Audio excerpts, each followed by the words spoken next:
First ever factory outlet Mukunda jewellery KPHB Kothapet Khammam Somajiguda Hanamkonda.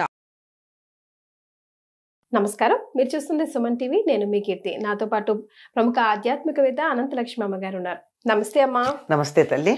Sankranti holidays అయిపోయాయి. అవునమ్మా. మీకు హాలిడేసేనా? అంటే సుమారుగా అమ్మా, బాగా తిరిగి వచ్చాను. తర్వాత వచ్చాక పండగ హడావిడి.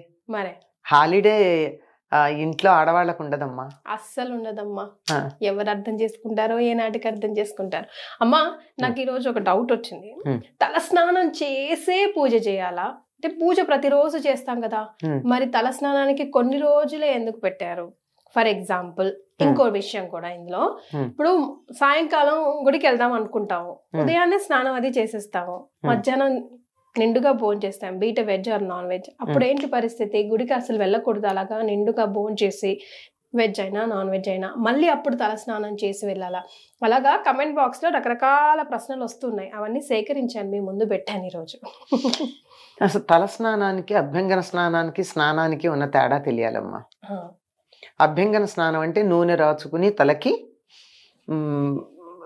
కుంకుడుకాయో షీకాయో ఈ రోజుల్లో ఏదో షాంపూనో పెట్టుకు రుద్దుకుంటారు. ఇప్పుడు అంతగా నూనె పట్టించుకునే ఓపిక లేకపోతే కనీసం పెద్దవాళ్ళు ఉంటే అమ్మ కడుపు చల్లగా అత్త కడుపు చల్లగా అని చెప్పి ఒక చుక్క నూనె పెట్టించుకుంటారు, లేకపోతే ఎవరికి వాళ్ళైనా ఒక మాడు పట్టున ఒక నూనె చుక్క పెట్టుకుని తర్వాత స్నానం చేస్తారు. లేకపోతే చేయకూడదమ్మా. అది చేస్తే ఒట్టినే తల మీద పోసుకుంటే అశుభానికి చేస్తాం ఆ పని. మనం ఏ దుర్వార్త విన్నాం అనుకో, ఉన్నవాళ్ళం ఉన్నట్టుగా సచేల స్నానం కట్టుబట్టలతో సహా స్నానం చేసేస్తాం. అంటే ఒకవేళ బట్టలతో చేయకపోయినా కనీసం స్నానం చేసి బట్టలన్నీ అక్కడ తడిపి అక్కడ పెట్టి మరీ స్నానం చేస్తాం, అంతే కదా. అంటే అది సెంటిమెంట్, దాని వెనకాల ఏమైనా ఉందా అమ్మా? ఉందమ్మా, లేనిది మన సెంటిమెంట్లు అన్నీ కూడా వెనకాల సైంటిఫిక్ రీజనింగ్ ఉన్నవే అన్నమాట. అలాగే కొన్ని ఇంట్లో పితృకార్యాలు చేస్తారు, తద్దినాలు అవి పెడతారు. అలా పెట్టేటప్పుడు ఏం చేస్తారు? తలస్నానమే చేస్తారు, తలంటి పోసుకోరు. నిన్న కనుమ నాడు కూడా అందరూ తలస్నానమే చేస్తారు, భోగినాడు తలంటి పోసుకుంటారు. రెండుకి తేడా ఉంది చూసారా? భోగినాడు పోసుకునేదే తలంటి, అభ్యంగన స్నానం. కనుమ నాడు చేసేటటువంటిది మామూలు తలస్నానం. ఇది ఈ రెండిటికి తేడా తెలియాలి. ఇది తెలియక తలస్నానం చేయాలంటే ఎందుకు చెయ్యాలి? చెయ్యక్కర్లేదు, నిత్యం చేయక్కర్లా. ఆడవాళ్ళు అసలు చేయక్కర్లా, మగవాళ్ళు చెయ్యాలి. ఇప్పుడు మీరు తలస్నానం చేసి పూజ చెయ్యాలా అని ఒక మాట అడిగారు. ఎవరు చెయ్యాలి పూజ? ఆడవాళ్ళ మగవాళ్ళ? మగవాళ్ళు. కానీ వాళ్ళు చేయరు కదా. అదే కదా, వాళ్ళు చెయ్యను కనుక ఏం చేస్తున్నారు? పిల్లలకు అలవాటు పోతుంది, ఇంట్లో దేవుడికి ఎవరో ఒకళ్ళు చేయడం అసలు మానేయటం కన్నా నయమే కదా ఎవరో ఒకళ్ళు చేయడం అని చెప్పి ఆడవాళ్ళు చేస్తున్నారు. ఆడవాళ్ళు చేయడం తప్పేం లేదు, ఆడవాళ్ళు చేస్తే దాని ఫలితం ఎవరికి వస్తుంది? వాళ్ళకే వస్తుంది. మగవాళ్ళు చేస్తే కుటుంబం మొత్తానికి వస్తుంది. పాపం ఆడవాళ్ళు చేసింది మగవాళ్ళకి వెళ్ళదమ్మా. అందుకోసం ఏం చేస్తారు వీళ్ళు? వ్రతాలు చేసి ఆ వ్రతం యొక్క ఫలంగా నా భర్త కలకాలం బతికుండాలి అని ప్రత్యేకంగా కోరుకుంటున్నారు. మరి ఒకళ్ళు అడిగారు, మరి మగవాళ్ళు ఎవరు ఆడవాళ్ళకి మేలు కలగాలని వ్రతాలు చేయరు అంటే, అసలు వాళ్ళు పూజ చేస్తే కుటుంబానికి అంతా వస్తుంది కదా, ప్రత్యేకం చేయడం దేనికి? ఆడవాళ్ళు వాళ్ళు చేస్తున్నారు కనుక అయ్యో నా భర్త చేసే పూజ వల్ల నాకేదో మేలు జరుగుతోంది అందరికీను, నేను నా భర్తగా ఏం చేయలేకపోతున్నానే అని తపన పడి వ్రతాలు చేసి 5వ తనం కావాలని కోరుకుంటున్నారు. అంటే భర్త ఎక్కువ కాలం బతకాలని. అదమ్మా విషయం. ఈ లాజిక్ అర్థం కాక చాలా పూజల విషయంలో కూడా ఆడవాళ్ళు మగవాళ్ళు అని రకరకాల మాటలు మాట్లాడతాం మనం. కనుక మగవాళ్లే గనక పూజ చేసేటైతే అసలు మగవాళ్ళు నిత్యం తలస్నానం చేయాలని చెప్పారు. అభ్యంగన స్నానం అప్పుడప్పుడు చేసినా నిత్యం తల మీద నీళ్లు పోసుకోవాలి మగవాళ్ళు. అట్లాంటప్పుడు అసలు తలస్నానం చేసి పూజ చేయాలా అన్న ప్రసక్తే లేదు, తప్పనిసరిగా స్నానం చేస్తారు. ఆడవాళ్లే చెయ్యాలంటే కూడా తలస్నానం చేసి పూజ చెయ్యాలన్న నియమం లేదమ్మా. ఒక్క ముత్తైదువులకి కంఠస్నానం చాలు. అంటే భర్త బతికున్నటువంటి స్త్రీలు కంఠస్నానం చేస్తే సరిపోతుంది. కంఠస్నానం అంటే మనం మామూలుగా చేసేది. అందులో భాగంగా మొహం కడుక్కోకుండా అయితే చెయ్యం గాని తల మీద పోసుకోవాల్సిన పని లేదు అని ఉద్దేశం. దానికి ప్రత్యేకంగా వాళ్ళు చేసేది మాత్రం అభ్యంగన స్నానం చేయాలి. తలకు నూనె రాచుకుని అప్పుడు తలంటూ స్నానం చేయాలి. తల అంటటం అంటే అది కూడా శనివారం బుధవారం ఏవో లెక్కలు చెప్పారు మన వాళ్ళు. సోమవారం అంత మాత్రమే చెయ్యాలి, ఆదివారం అస్సలు చేయకూడదు ఎవరును, ఇలాంటి మాటలు. కనుక ఇప్పుడు అర్థమయ్యింది కదమ్మా. రోజు ఆడవాళ్ళు పూజ చేసేటైతే తల స్నానం చెయ్యాలా? చెయ్యనక్కర్లేదు. క్లారిటీ వచ్చిందా? అంతే, అంతకన్నా ఇంకేం లేదు. మగవాళ్ళు ఎలాగూ చెయ్యాలి గనక వాళ్ళు తప్పనిసరిగా స్నానం చేస్తారు, తల స్నానం చేసి పూజ చేస్తారు.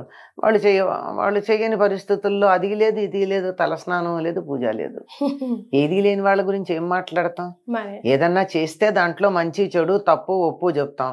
అసలు ఏం చేయని వాడికి చెప్పేదే ఉంది, అదే సరైపోతుంది. ఎట్లా ఉంది. ఇంకా మీరు మధ్యాహ్నం సాయంకాలం పూజకి అన్నారు. సాయంకాలం పూజకి గుడికి వెళ్ళినప్పుడు హాయిగా కడుపు నిండా భోజనం చేసి పెడితే వెళ్ళొచ్చమ్మా, అందులో అనుమానం ఏం లేదు. కానీ మాంసాహారం తింటే అని అడిగారే, అడగడంలోనే తెలుస్తోంది కదా డౌట్ ఉందని. డౌట్ ఉందా? డౌట్ లేకపోతే ఎందుకు అడుగుతారు? అంటే ఇప్పుడు అమ్మవారి ఆలయానికి పర్వాలేదు అక్కడ నడుస్తుంది అని వెళ్ళిపోతూ ఉంటారు కొంతమంది, తిని తాగి పోలమ్మ పోచమ్మ హ్యాపీగా. అమ్మవారికి గ్రామదేవతలకి నిజంగా ఆహార నియమం లేదు, కానీ వాళ్ళ దగ్గరికి తలస్నానం చాలా అవసరం. మీరు చూస్తారు కదా, గ్రామదేవతల గుడికి వెళ్లే వాళ్ళంతా తలస్నానం చేసి పెడుతూ ఉంటారా లేదా? మాక్సిమం పెడతారు కదా. అదో పద్ధతి అనుకుంటారు. ఈ తిని తాగి అన్నది వాళ్ళ ఇష్టం అమ్మ, దానికి మనం చెప్పగలిగింది ఏం లేదు. వాళ్ళని మా ఇష్టం అని చేసేటటువంటి వాళ్ళకి సమాధానం లేదు. చేయొచ్చా చేయకూడదా అని అడిగిన వాళ్ళకి మాత్రమే సమాధానాలు ఉంటాయి. కానీ మా ఇష్టం వచ్చినట్టు చేస్తాను, చెయ్యొచ్చా అని అడిగితే మా ఇష్టం వచ్చినట్టు చేస్తామని నాకు చెయ్యొచ్చా ఎందుకు, నీ ఇష్టం వచ్చినట్టు చేసేసుకో. నువ్వు చేసే పనులకి మా ఆమోద ముద్ర అక్కర్లేదు. అది మంచి అయినా చెడైనా, మంచి చేసినా అక్కర్లేదు నువ్వు చేస్తున్నప్పుడు, చెడు చేసినా అంతకంటే అక్కర్లేదు.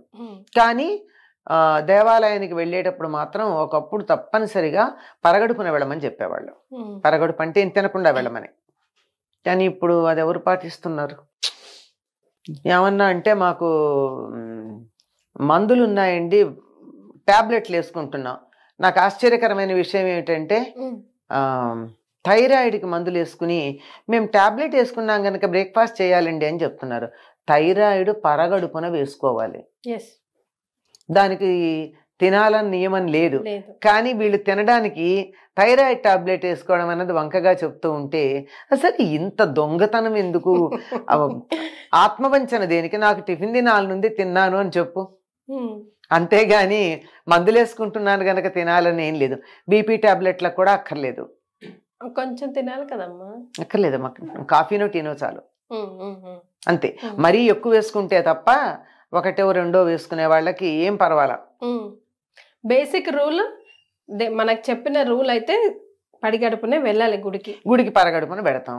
లేదు సాయంకాలం వెళ్ళామనుకో, మధ్యాహ్నం భోజనం అయిపోయింది కదా, 5-6 గంటలు అయింది కదా భోజనం అయ్యాక, ఏం పర్వాలేదు. వీలైతే మామూలు స్నానం చెయ్యండి, అది మంచిది, బట్టలు మార్చుకుని పెడితే చాలు. అంతకన్నా పెద్ద నియమేమీ అక్కర్లేదు. అంతే. ఇక్కడ ఉంటుంది. అసలు మనం ఏమనుకుంటున్నాం, ఇప్పుడు నేను అడిగేటప్పుడు మీరు అన్నట్టు కొంచెం అమ్మ నాన్ వెజ్ తిని గుడికి, అక్కడే అర్థమైపోయింది కదా. అడగడంలోనే తెలుస్తోంది కదా. అది నాన్ వెజ్ అంటేనే సాత్విక ఆహారం కాదు. సాత్విక ఆహారం కాదన్నప్పుడు పూజలకి వాటికి పనికొస్తుందా? కానీ గ్రామ దేవతలకు ఇస్తాం గనక అంటే ఇస్తాం సరే. ఇప్పుడు నేను ఇంట్లో మామూలుగా కూడా పండు దేవుడికి నైవేద్యం పెడతా కదా అని చెప్పి స్నానం చేయకుండా పాచిబట్టలతో దేవుడికి పండు నైవేద్యం పెడతానా? పండే, కానీ స్నానం చేయకుండా పెట్టను కదా. మరి అట్లాంటప్పుడు అక్కడ నాన్ వెజిటేరియన్ తిని వెళ్ళడం అనేది అమ్మవారికి పెడతాం కదా మేము తింటాము అన్న దానికి ఎలా అన్వయం ఆలోచించండి. తాము చేసే పనిని సమర్థించుకోవడం కోసం రకరకాల లాజిక్స్ వస్తాయమ్మా.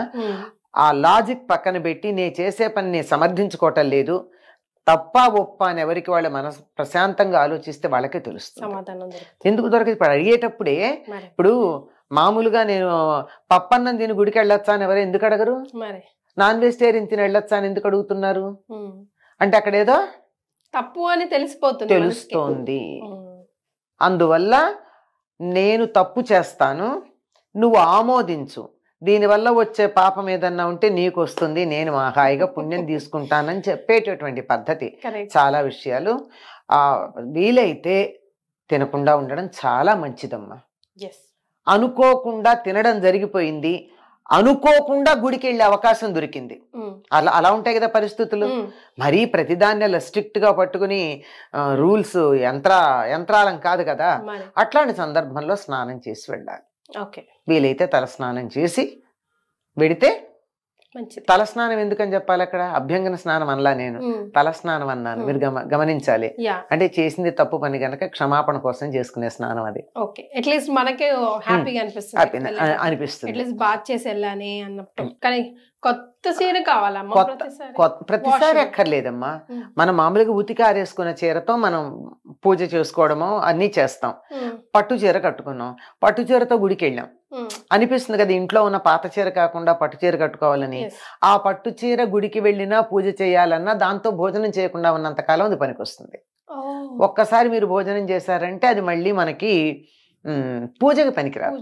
దీని వెనకాల లాజిక్ ఏముందమ్మా తెలీదు, కానీ భోజనం చేసామంటే ఒకటి ఆహారం తినడం అయిపోయింది కదా, అంచేత ఒక పూట ఎంగిలి పడ్డట్టు అయిపోతుంది అంతే, అంతకన్నా ఇంకేం కాదు. నాట్ రియలీ ఫ్రెష్ కాబట్టి మనం సాధారణంగా నాకు తెలిసి ఎవ్వరూ కూడా పట్టు చీరలు అవి కట్టుకుని కాలకృత్యాలకు వెళ్ళరు, మార్చుకుని ఎడతారు.